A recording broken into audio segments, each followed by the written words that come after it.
Hey guys, welcome to the Field of 68 YouTube channel. If you like what you see here, hit that subscribe button and you'll get more college basketball content just like this. Speaking about the Big East, Fanta, you were in Madison Square Garden last night. You saw UConn win another championship. All they do is just go out there and win championships. They are the Empire Classic champions. They're going to hang that banner up there and you're going to have like 5 men's basketball championships banners and you're going to have 11 women's basketball championships banners, and you're going to have the Empire Classic championship banner up there, right? Fanta ran the funniest preseason Big East thing. I was in Milwaukee and I was listening to the spaces that you were doing.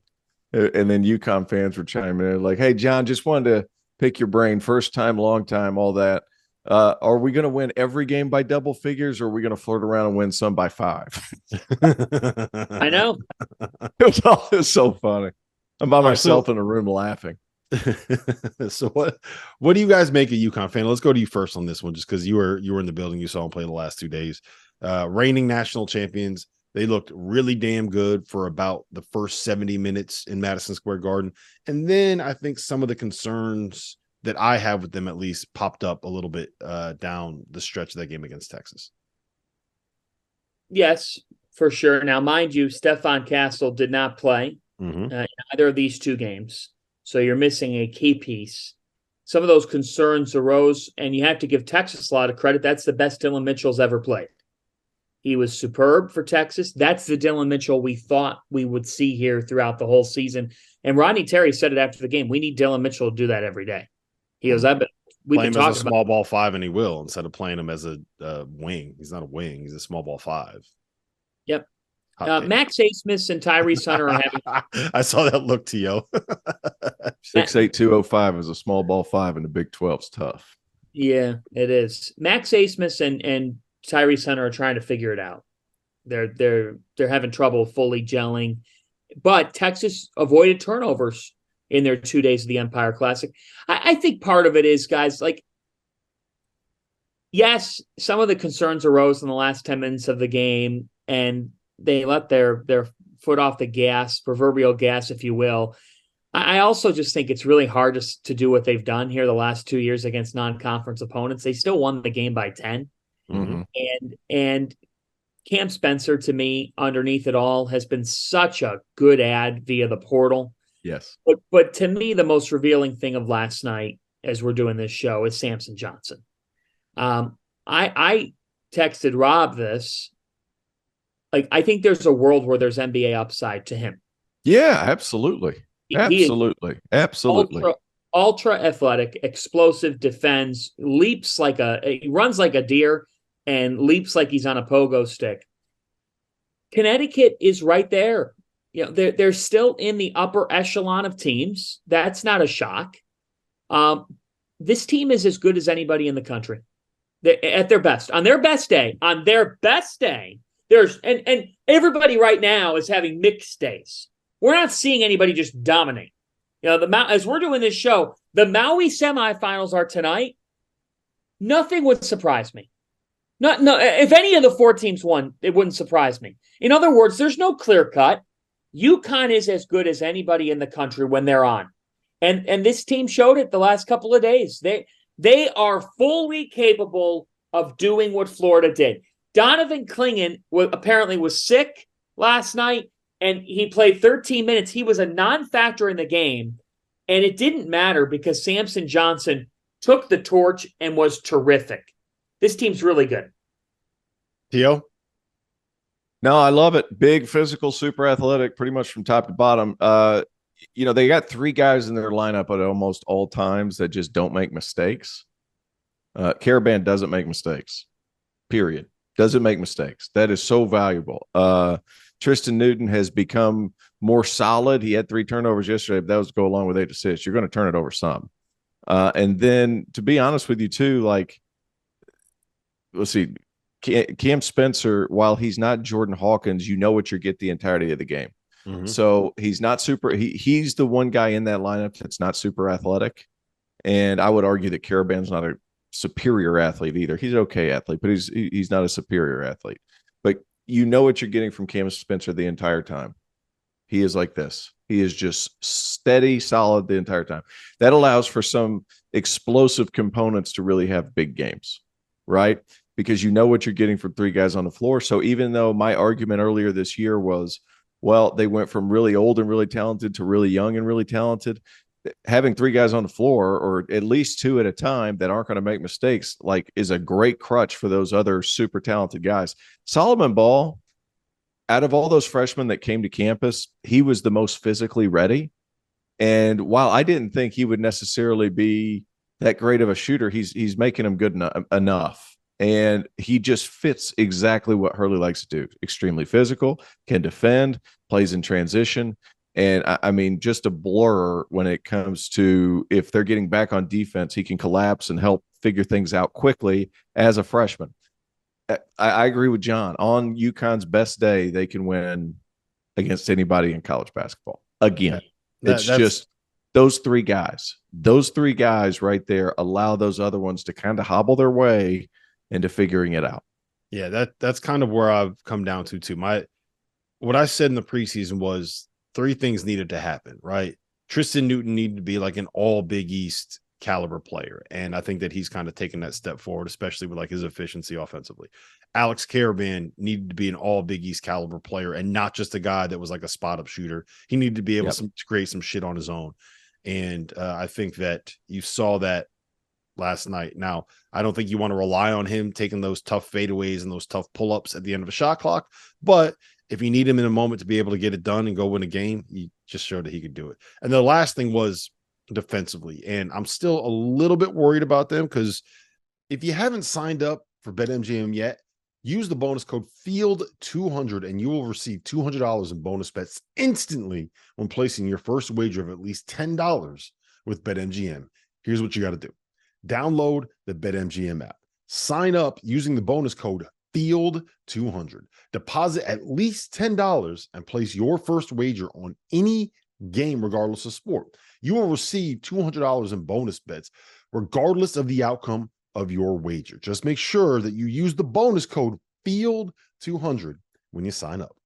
And remember, BetMGM is now available under one wallet in select states. As a New Jersey resident, this is super convenient for me when I have to go cover games in New York or Philly. When crossing state borders, just log into your existing account instead of having to create new accounts in each state that you go to. And most importantly, I got to let you know, we do have some fun stuff coming up for this college basketball season. Bet insurance tokens, college hoops odds boosts, my personal favorite, parlay odds boosts. So download the BetMGM app today. Tristan Newton, Cam Spencer, Alex Caravan, none of them are elite athletes, right? They're good positional defenders. They have good size. We saw Dylan Mitchell and Malik Reneau just go at Caravan at the 4 spot this weekend. Same thing that happened last year. So so we're in perfect agreement there. Yeah, he's just not Caravan's not an NBA upside guy, but he's going to be a great college player for 4 years. I think he is an NBA upside guy. If the shooting gets to the point where he has to be 45%. Yes, because he is going to get torched at the NBA level. I forgot how good NBA 4s are. Yeah. NBA 3-4s. Holy shit. And it's guys like that are just so fast in their first step at 6'8", 6'9". I forgot. Sorry to interrupt you. Go ahead. No, yeah, he has to be an unbelievable shooter to get it done, but I still think he's going to end up getting drafted. And so that's my concern is defensively. And I think we got exposed a little bit more because Steph Castle wasn't there. Steph Castle can guard literally anyone 1 through 4. Right. That's the thing about him, is that he's the best defender on that roster. And so explosive. Yeah. And not having him changes some things. But Spencer's the one that's been an eye opener for me. Like, I knew he was good. I didn't realize how good of a passer he is, how good he is at coming off of DHOs and off of ball screens and making something happen. Awesome at keeping simple stuff simple. Yes. Like, that is such a skill. Just keeping the simple shit simple. There's so many kids that try to make stuff so much harder than what it needs to be. He sees Caravan trailing. He attacks the top of the key. He jump stops. He turns and he just pitches it to Caravan. Wide open 3, top of the key. He comes off they run a pick and roll. He's the raise guy. he positions a little bit differently, so he's closer to the rim to where he can attack. Something simple because his guy forgot about him for a half second. So good at angles, just an older dude that's competitive that knows how to play. Like there was a time Texas loved running this kind of like it was kind of a baseline stagger that turned into a zoom, and Asmus would come off and he's chasing Asmus. And while Jordan Hawkins would be there, like he would be there, that the difference is Cam would be a second, not even a second, a half second late. Asmus would get the corner, but because Cam's so smart, he pursues the ball. So like he still makes shit difficult, even though he's not that athletic. I mean, a really, really good college player. Really good. Yeah, he is a 42-year-old father of 3 playing at the Y that also happens to be doing it at a Big East level. So him and Ben Carlson both are 30. The kid from Utah, 7-footer. Dude, fun fact. Huge Big Carlson fan. Huge. The steps out, shoots it. Really good player. He's been married 4 years. He went on a Mormon mission, used a red shirt year, and now he's a red shirt senior. He is so old. He's so old. They're like, I was reading his bio. It was like he's going to be he celebrates his 4-year anniversary this March. I was like, holy shit, he's been married as long as I have. Unreal. Sorry. He's been married longer than a normal college basketball player is in college. Been married 3 years longer than Fanta. That's amazing. There are some of those guys that exist. All right, T.O., I told you at Georgetown's like on his 8th year of college. Yeah, there's a kid that's at Coppin State now that's in his 8th year of college basketball. It's wild, man. Seth Towns got his waiver at Howard. Yeah, that's insane. That's insane. I mean, that really is insane. All right, T.O., I made you watch the game, so I just want your thoughts on it. UCLA, Marquette.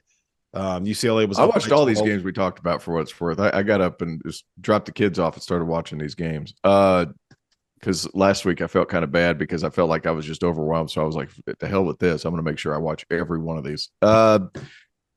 You know what? That was a man's game, incredibly physical. And what I took away from it was UCLA is a surprise team, kinda. I'm a little worried about where their score is going to come from with consistency because, they had one guy score 23 points, 24 points, and then the rest of the guys, it was just kind of a significant drop off. Sebastian Mack's really good. I was impressed with Dylan Andrews. I thought he did some really good things. Not an overly athletic team, but I came away watching Marquette move the ball. Sometimes a style of play from an opponent can highlight your strengths so well. And watching Adem Bona chase the ball and get from one spot to another at his size was fascinating. He is so big and so athletic and covers so much ground so quick. It was entertainment just watching him try to close out. Obviously, some of their runs, Fanta alluded to this one in our text chain, but I thought it was very telling, and I think it's a very good sign for Marquette that some of their biggest runs came with Sean Jones manning the point. Some of their biggest things during the game happened with Chase Ross out there making good things happen. Cam Jones got in foul trouble, and he still had an efficient night, and they just found different guys to come in and make an impact with consistency. They played 10 guys or 9 guys, 8 of which made a positive impact on the game. I thought if I'm a Marquette fan, I'm very happy with that game because UCLA's huge. They're still figuring themselves out, but I thought Marquette was tough. Oso Ighodaro, man, the dude can't throw it in the ocean with his feet in the water, but damn it, he does everything else. He's everything so else. Smart. He is so good. If he can shoot, he's an NBA player. He just can't shoot. Like he might be an NBA player anyway. Yes, that's how good he is. He had one play in the second half, guys, where that baseline dunk. The second one though, where like they came on the dribble handoff, right, and he had like a split second hesitation where his defender and the guy chasing the dude running off the DHO, couldn't see the ball in his hand and hesitated just enough that both guys went with the guy coming off the DHO, and he took one dribble and just fucking yammed it on and I think it was Burke at the rim. And there was another one where he drove on the baseline on it. Like he is a freak, man. He's going to make some money. He's going to make some money. I don't know where the hell it's going to be, but he's going to make some money. Like so is it Dembona. Like watching those two go at it was so much. The Amari Stoudemire comparison's not as far off as I originally dismissed it to be. Yeah, it is not that far off. He needs to develop a jump shot because when Amari got to New York, he kind of developed this top of the key jump shot to where he could space it just enough. And the game's changed since that roster was there. But like that athleticism, the ability to cover so much space so quickly in a half court setting. Ooh, and he plays with an edge. God, he's good. He is really good. And he's being featured more this year, which makes it more fun for him. And, scouts can watch that even more. More fun for us to watch him, man. I'm not going to complain. Hell yeah. Ever. He dunked on Cam Jones where he put a knee in Cam Jones' jaw. Like, it was awesome. That was one of those ones where, Cam, you got to make a business decision, man. Like they don't call charges anymore. You're never going to get Don't you love that? Don't you love that this year? I love it. No charges, banned the charge, and Cam tried to take one and literally got jumped over, got a knee in his face. It was the worst poster I've seen so far this season. Cam, it was awesome, and there was another one too. Way, man. Yeah, Oso had one. I think it was Sebastian Mack who tried to take a charge because like he had no other options. Yeah, and it was so relieving just to be like, thank God the refs didn't call that a charge. Yes, it was like a breath of fresh air. Like, thank God this game's going to keep moving. We're not going to reward nonsense, because I feel like over the past 50 years of college basketball, we've just been rewarding nonsense with these charges. Yeah, stand in the way, don't make a play, and you win. All right, that's my go-to. I haven't updated. Yeah, that's what you got to do. I have an updated list of the 10 teams that can win a national championship. No Purdue. And I want you guys to. That's why we're going to talk about it right here. That's why you guys are. I want you guys to react to this. I want you guys. We did it. We did it. What? Did what? I have gone over 10 minutes without talking. You two did not realize it. You just talked for 10 How's it feel, John? seconds. How's it feel? It was amazing. How's it feel? John, how's it feel? 10 and a half minutes. John, how does it feel? Well, how does it feel, John? We got to about 5, and I'm like, I'm going to put the timer on here for 11:59 and see if they're still talking. I have sat here like this for 10 minutes. Thank you for watching the Field of 68. If you've enjoyed what you've seen here, hit that like button, share this link with your friends, or check out the description for some other places that you can consume Field of 68 content.